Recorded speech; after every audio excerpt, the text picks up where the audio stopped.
Hello, hello. Hi. How you doing, Mitchell? You know what? I can't complain. I'm pretty good today. How are you? I'm good. I'm staying safe, and I hope everyone else is too. So we're talking about the Moderna vaccine, which was just approved, 18 hours ago as of 12/18, right? Yes. Okay. The FDA approved that, so that should be rolling out here pretty soon. So Hopefully. hopefully, Yes. unless there's any issues with it, but there shouldn't be. So we're talking about that vaccine today, since we talked about Pfizer's yesterday. So here we go. The first of all, credibility, as people see misinformations everywhere. To just avoid that here, I'm a PharmD candidate for 2021. I graduate in May. I have experience with reading articles and experience with vaccines since I can give them, and I did research in pharmacy school. I think Mitchell has experience too, don't you? Yeah, I do have experience reading, researching, and working in a lab for about a good bit. I don't have a bachelor's in PharmD or anything like that, but I am chasing my MD, so hopefully. I'm trying to get that MD like everyone else here, hopefully. So Yep. going into it. So we covered this in the How last video. how do mRNA vaccines work? You can do a quick Google search, but I'm going to tell you how that works. So a vaccine works by providing the genetic code, which is the recognition for our cells to produce viral proteins. So once these proteins are produced, which don't cause disease, the body launches an immune response against the virus, enabling the person to develop an immunity. So pretty much is you recognize a guy that you didn't like coming into your house, so the next time you don't let him in. Pretty much. And just to clear up some misinformation I see going on Facebook, it does not mess with your DNA. mRNA is the step after the DNA, so it's not even touching your nucleus. This is actually going to the protein to the ribosome. And like, if you're worried this stuff's gonna be stuck in your body forever once you get the vaccine, it's not. Your body actually destroys it a couple hours after you get the vaccine. So like, this information's literally getting destroyed a couple hours after. But your Yes, immune response will still be there. It's a memory. and yeah, memory B and T cells are activated. So if you want to know a little bit more, just open up, your biology book, or just go and Google it a little bit, and you can learn about how cells can recognize recognize um, things that come from the outside of your body, so you can understand me, and then it can recognize it, learn from it, capture it, and destroy it. And then the next time it comes into your body or close to your body, then your body reacts quicker, faster, and stronger. So that's pretty much like a summary of how some of the cells work. You can just Google it and look it up. You know how B cells, astrocytes, monocytes, lymphocytes, and all of these cells do work. It's a complex process, but there's a lot of generalized YouTube videos out there. So how was the study designed, Mitchell? Since I know you read about this one. Oh yeah, this one was mine. 30,000 participants and 18 plus randomized 1-to-1 to get the vaccine or placebo. There was a median of 7 weeks follow up after the second dose, and then I think it was 9 weeks after a 2 week period of getting the dose. So they received the dose 9 weeks later. I think this was November 29th until now. It's the same as Pfizer. It had roughly similar demographics and comorbidities in the group. It's also a randomized stratified observer blind placebo control study. So if you want to know more what placebo control study is, that some people, a group of get the vaccine, another group gets a placebo. A placebo is just kind of like you're not getting the vaccine, you're getting like a sugar pill type thing for you to understand that. Yeah, pretty much. And it's really important to mention it is randomized, so no one really knows who's getting what. Yes. So that's usually like a bias thing. Didn't we make that for yes? So that's like a big thing we look at when we look at studies. So for efficacy, so in all participants, it was 94.5% effective. The parentheses you see on screen is the confidence interval. So it's 95% confidence interval of 86.5 to 97.8. In all participants, and 18 to less than 65 was 93.4, with a 95% confidence interval of 83.7 to 97.3. Now, in the older people, so greater than 65 years old, it was 100% effective. I thought was interesting since that's different from the last vaccine we looked at from Pfizer. Yeah, Pfizer was not 100% in over 65. Pfizer vaccine was, I forget how much it was. But anyways, Yeah, anyways. So we also have adverse effects, obviously. So if you go back to our last video, you'll notice that these are pretty similar, but the numbers have increased a good bit. so to interrupt you, Pfizer vaccine above 55 was 93.7, Yeah, and this is 100, so. which is pretty interesting though, right? Yeah. But you do get more adverse effects with this one. So injection site Yes. reaction, which is like redness or swelling at the injection site when they stab you, is Yeah, like a little rush or itchiness. 91.6. Or itchiness, yeah. 91.6, so that's pretty high. Yeah, which is a little bit higher than the Pfizer one. Fatigue was 68.5%, headache 63, muscle pains 59.6%, chills 43.4, joint pain was 44.8, and So fever was 14.8% versus 0.6% in placebo. this apparently this vaccine, the adverse effects are a little bit stronger, a little bit higher. Now not everyone is going to get the same effects. Not every You can go back and compare it to our previous video. There are 10 to 20%, maybe sometimes even less, are a little bit higher. The fever, it's actually the same. Pfizer is 14.2, but you still a high percentage to get like a fever or whatever. But not everyone is going to get the same effects. Few people are going to get a couple. There will be a few unlucky that will get all of them, but that is very rare. Yeah. There are some serious adverse effects we want to mention, though, so let's get into those. Okay, So deaths was 6 in the vaccine and 7 in the placebo, so that was and now interesting. this is out of 30,000, so that's 0.0002 or 3% So it's still out of 30,000. It's still very very low. And since the deaths in the placebo was actually higher than the deaths in the vaccine, I don't think the authors or the people who did the study were actually saying that the vaccine actually caused it. It might have just been from like Exactly. other So issues. right. So we don't know, and now we had a lot of 65-year-olds on this control study. Um, so many of this, since we see seven the placebo, many of this would have died of natural causes, or another already disease that they might have already had. Yeah. So interesting side effect I thought, which we mentioned in the last video, it was lymphoadenopathy. I really think I butchered that word, but there was 173 in the vaccine and 95 in the placebo.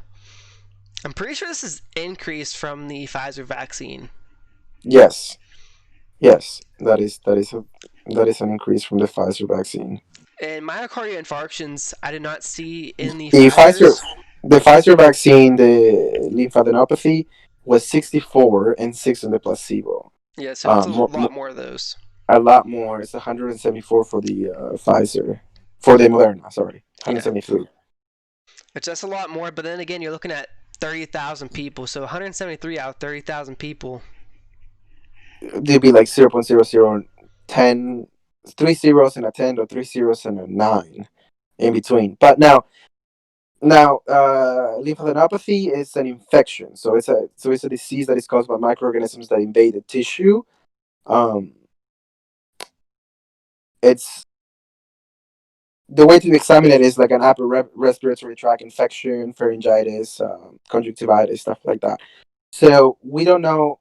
We don't have enough information to know if this was just like an autoimmune, the body's attacking itself uh, with this vaccine, or something. So we need to wait to know more information about this.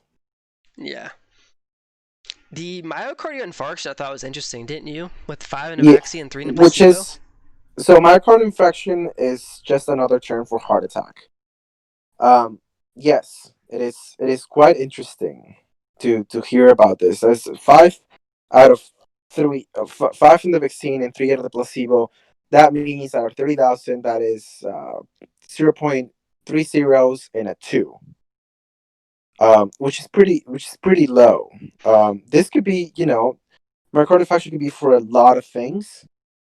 Five for the vaccine with three zeros. We can't rule anything out yet, but we don't have that much information. We have read these studies, which was like a 30-page study, and we don't have that much information to report. We might make another video telling more, but As the vaccines get rolled out, there's going to be more and more information rolling in about side effects and stuff, since people are actually getting inoculated, since they have, what, 20 million doses of this vaccine, I think you said? 20 million doses by the end of 2020.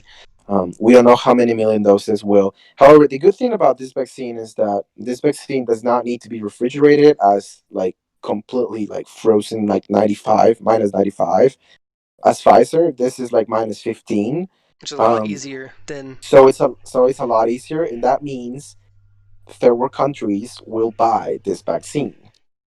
Because they don't have the capabilities to be able to roll out with transportation to different like rural areas, and third world countries that are between the equator, lower than the equator, are suffering with refrigeration control vaccines.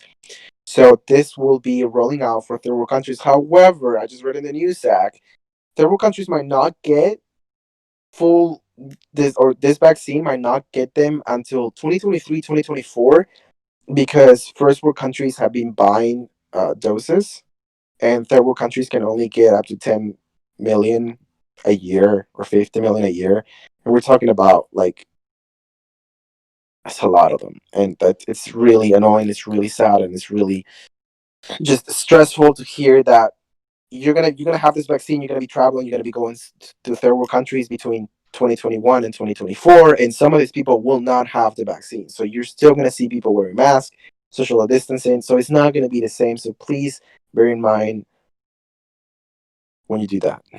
Yeah, what's this last side effect that you wanted to talk about? Coleo cholecystitis. Yeah. Cholecystitis. It's also called a gallbladder inflammation. Uh, if you don't know what your gallbladder is, it's a small pear-shaped organ on the right side of your abdomen, which is like a little under your like liver.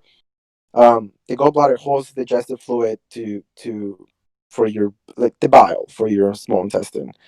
Um, so the symptoms of cholecystitis are pain in the upper right belly, bloating and stuff.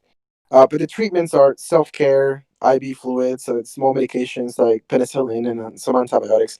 So it's not, of course, there is surgery, just like the previous video that we talked about. Um, but but this is just only a few number of people will get this side effects. This is three in the vaccine out of 30,000. We're talking about four zeros and a two, maybe, or something like that. Yeah, it's very small. It might not even be caused by the vaccine itself. It might be caused from other Yeah, stuff. We it really might, don't it know. might, yeah, it might be caused by something else. So, out of 30,000, someone might have something different that the vaccine, we didn't recognize or something. We just don't know. But yeah, all adverse effects from the vaccines are reported through like a reporting system, what we have to report through, at least in the pharmacy. So as we're vaccinating people and something happens, it has to be reported. So we're going to get more and more data as time goes on, just to let everyone know about that. Don't be scared whenever you hear reports of people having like really adverse side effects. I've heard some lady in Alaska, I think she just got a really, really bad side effect from Pfizer. Um, just don't be just don't be distraught, upset, or confused. We need these vaccines. We need them. And some people will get the horrible lottery of side effects, but not everyone's going to get it. And going to some of our common questions to help wrap it up. We mentioned all these in the last video, but just in case you're more concerned about this vaccine, we're covering it again. So, what are the questions? Does it work for everyone? No. Yeah. Some people don't have immune responses to the vaccines, so there's that, and those people usually know if they do or not. But sometimes they do get an immune response from it, so it's still important. If your doctor recommends you get it, you get it. Yes. Do you need both shots? Yeah, so the first shot's basically to help your body recognize it, while the second shot's to boost that response. I know they were saying in a couple of studies that after the first shot, you are 50% protected after a week. So it takes about a week after the vaccine to be protected. And so, since you Mhm. need 2 shots, you get the second shot actually after 4 weeks for this vaccine. So, this is going to the next question for immunity. It takes around five Yeah, weeks to for know what the side immunity. says. And do remember that you don't want to get the first vaccine and think, oh yeah, I don't need the second shot or whatever. It's going to be free. So just get the 2 shots. But in between those shots, uh, please refrain from going outside, not wearing a mask because you might get infected. Refrain from traveling. Try to get both shots before you even plan to do anything. Um, and Then wait a after week after, too. Yeah, and then after, not even like the day that you get the second shot, you can't do that. You have to wait for your body. It's kind of like waiting for your FedEx package to arrive at your house. You have to wait until it gets to your house. And for us to arrive or all around our body, it takes around a week to 2 weeks. So just to be safe, plan for a whole month of not going anywhere um during your shots. Actually, You five know. weeks for this one. The slide was wrong. Oh, okay. All right. So you know what? So just stay at home and go out as low as you can. But if you're working, be very very careful. So how long does the immune memory last? No one knows. They're saying months to years. This is based on other SARS vaccines and SARS diseases, so they're trying to base it off this, but really no one knows.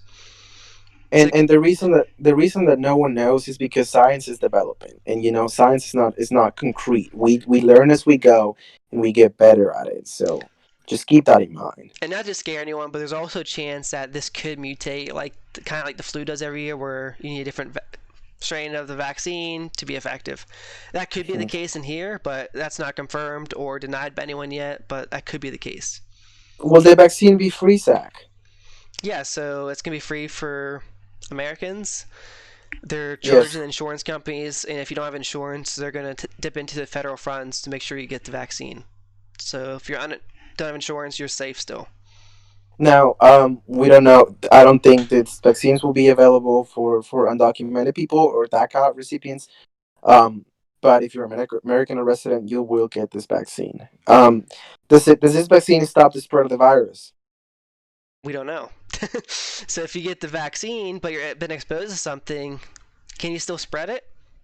Like if it's on you, or can you still be a carrier? No one really knows. Oh, something cool is that the vaccine cost is 37 per dose for Moderna and 20 for Pfizer. Yeah. This will be billed for the insurance companies and the federal funds, etc. And so that's all we have on this. But if you have any other questions, you can comment below. Share us with a friend. There's a lot of misinformation out, even among healthcare providers that I've been talking to. So Yes, share please. it. If you have Share any some questions, references just too. comment below. Yes. You can. Check. The top two references I think are free, so you can click on them and read them. The briefing document is like 50 some pages long, I think, maybe even longer than that. It was rough to read through. Hey, thanks for listening and watching, guys. Yeah, we'll see you in the next video. Thanks. Bye.